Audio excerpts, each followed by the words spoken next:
Man, am I glad winter is over. Father Winter hath moved away. Hi, Dr. Magnifiscent here. Welcome to, or welcome back to the Nashville Nose. Fresh as a daisy. Spring is not only a great time for alleviating our collective seasonal depression, it's also a wondrous time for wearing a huge range of fragrances. The transitional seasons are less beholden to certain notes or blends geared towards cold or hot weather. It's more of a fragrance free-for-all. Therefore, all of these make great year-round signature scents as well. So making this list was extra fun for me because I got to include a vast array of different varieties, but all meant to represent that fresh, green, and new feeling of spring. Hey, I like to keep it pretty fresh on this channel, so it would be a pretty fresh idea for you to subscribe. Freshen up your YouTube subscriptions tab with a healthy dose of your favorite doctor's medicine. Not a real doctor, by the way. Okay, let's spring into the good stuff. The doctor is now in. Starting with the woody chypre, which just screams spring. Terre Hermes Parfum just ticks all the boxes. It's fresh and citrusy with orange and a little grapefruit, but has been described as a dirty orange. Not because it's stanky or nasty, unless you want to get nasty. I don't know what I meant by that. No, it literally has this lush green, aromatic, soily aroma. Okay, still not making it sound all that appealing. Well, it's achieved by using oak moss and what really smells like vetiver. Vetiver isn't listed anywhere for the parfum, but the original eau de toilette has it, so I have a feeling the perfumer may have slipped some in because the Terre Hermes DNA is known for that grassy, masculine vetiver. But if there's any trace of it in the parfum, it's done in a smooth and slightly sweet way, shifting this one, I believe, a little bit more towards the androgynous center of the scent spectrum. I love seeing this level of distinction in a designer fragrance. Side note, in my full review of this, I mentioned how I wasn't crazy about the original eau de toilette when I first tried it, but since filming that, I went back and revisited my sample of the OG, and wow, has my opinion changed. Longevity isn't as strong on me, but considering the nature of the blend, I have to say it does a really great job for an EDT, and it really does smell amazing. Years ago, as a fragrance noob, I didn't know what to make of it, but since cruising along this smell journey of mine, it's made a full 180. What can I say? I have become a die-hard super fan of this scent DNA. Now a niche pick. As you all know well enough by now, I love my tobacco scents. I have so many. I know I'm way overdue to make another tobacco video. Tobacco usually leans a blend more towards the fall with its bold, smoky, burly nature. But I think the ideal fragrance for wearing tobacco in the spring is Naxos by Xerjoff. Not a green leafy tobacco like Versace's Dreamer. It still has that robust cigar-like flavor. But this is countered with fougere-ish elements like lavender, bergamot, and cashmeran, then sweetened up with complementary honey, tonka bean, cinnamon, a smidge of vanilla, and a pinch of jasmine adds an elegant touch. Such a versatile scent. Great all year, minus maybe the dead heat of summer, but a beautifully balanced masterpiece. And I don't use that term lightly. In fact, if you were to only own one from Xerjoff, Naxos might be it. Sometimes spices can work great in the spring. Like tobacco, intuition would suggest a theme fit for fall, but for spring, I love the Spicy Viking by Creed. By the way, the fragrance isn't called the Spicy Viking, it's just called Viking. Didn't want to confuse you. Of course, now that I think about it, that would have been a great title. The Spicy Viking. I only pillage really intense romance novels. Enemies to lovers? Yeah, juicy. I love a slow burn. Okay, getting a little off track.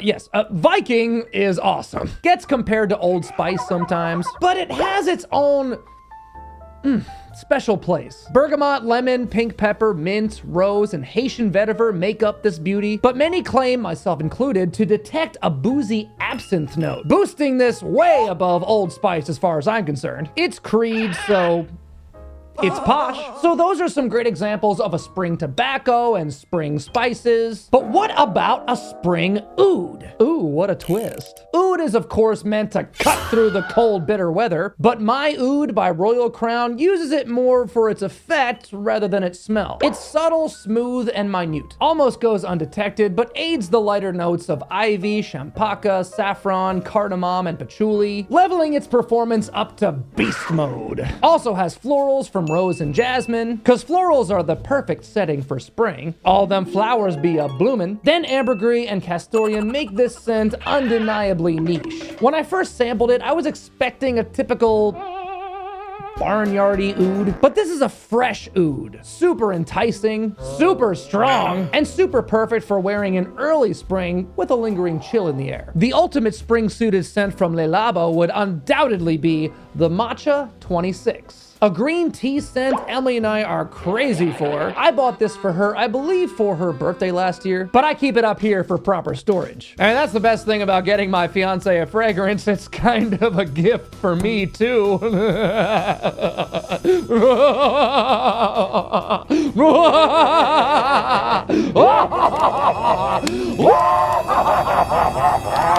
hey, by the way, don't tell her I said that. Luckily, she never watches my videos anyway. So.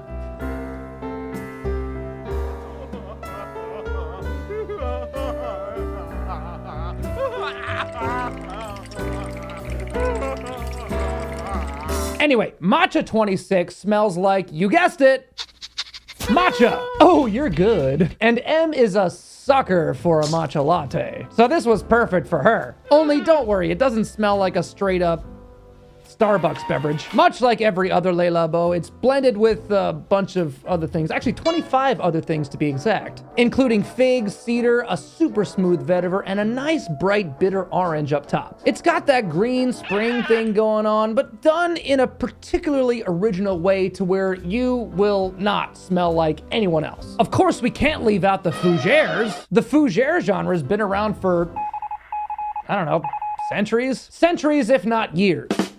Whatever that means. Stupid. It's been around for centuries, if not days. Sorry, sidetracked. I would say it probably hit its peak around the generation of your grandparents, yet it is a timeless aroma, meant to portray the persona of maturity and professionalism. And Beau de Jour by Tom Ford is one of the best modernized takes on that traditional type of scent. Sometimes fougères can come across really old school, and let's be honest, nobody wants to smell like grandpa. Minus your grandpa, maybe. Even then, he probably doesn't want to smell like him.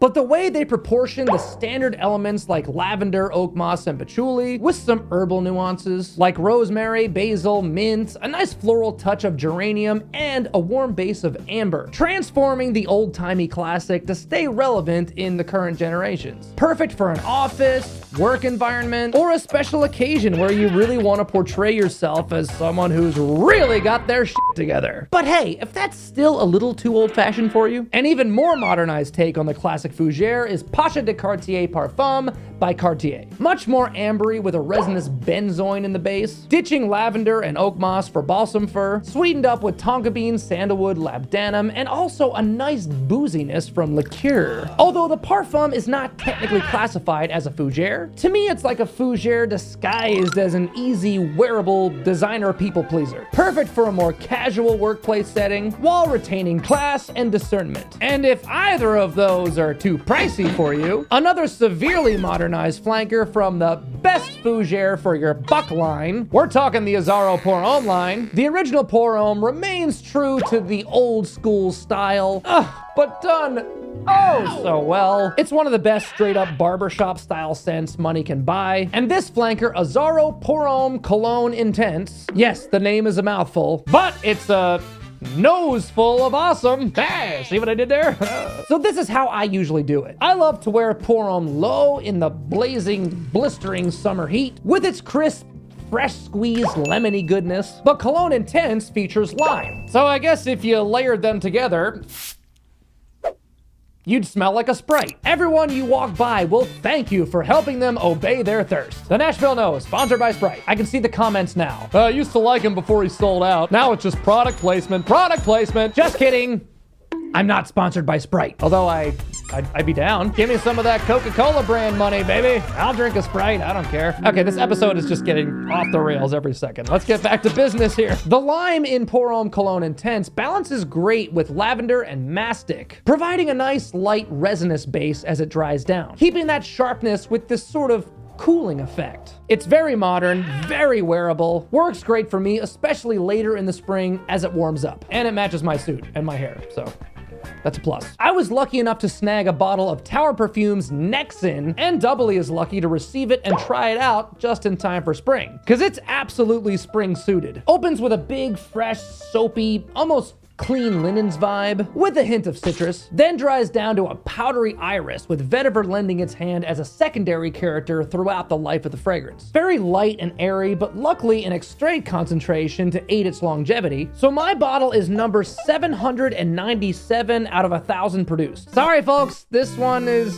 gonna be hard to track down, but it was worth mentioning in this list because I'm absolutely going to be wearing a fair amount this spring. For a much easier one to track down, how could I leave out Yves Saint Laurent's L'Homme in a spring list? This is a quintessential signature scent, constructed to be the ultimate daily driver, meant to just make you smell nice. But I usually only wear it in the spring, sometimes in the summer. But when it's super hot out, I usually reach for the wondrous L'Homme Ultime. L'Homme is straight to the point. Bergamot, ginger, tonka bean, violet leaf, but again, there's just some fun little twists and turns tucked in, like basil, vetiver, white pepper, and other spices. I just love a perfect balance between likable and a little tricky. Yeah, you know, nothing remotely challenging, just has enough something to compel my interest. Not the best performing fragrance in the world, but you know what? If you layer it thick enough, it's a compliment monster. Of course, I must compliment you for sticking around. Why don't we make it permanent? Hit subscribe if you haven't yet. Spring yourself right into our family of nostrils. Like and ring the bell so those algorithm gods can give us some sunny days for once.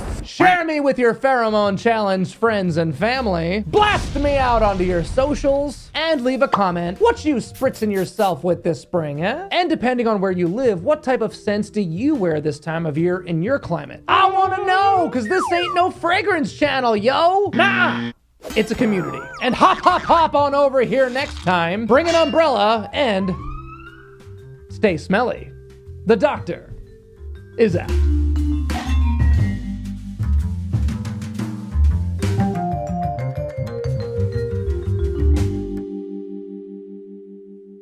I only pillage spice markets. I love to cook. And once we take over this country, we'll have a pepper eating contest. I'm the Spicy Viking. Hey, Doc, your channel needs more budget.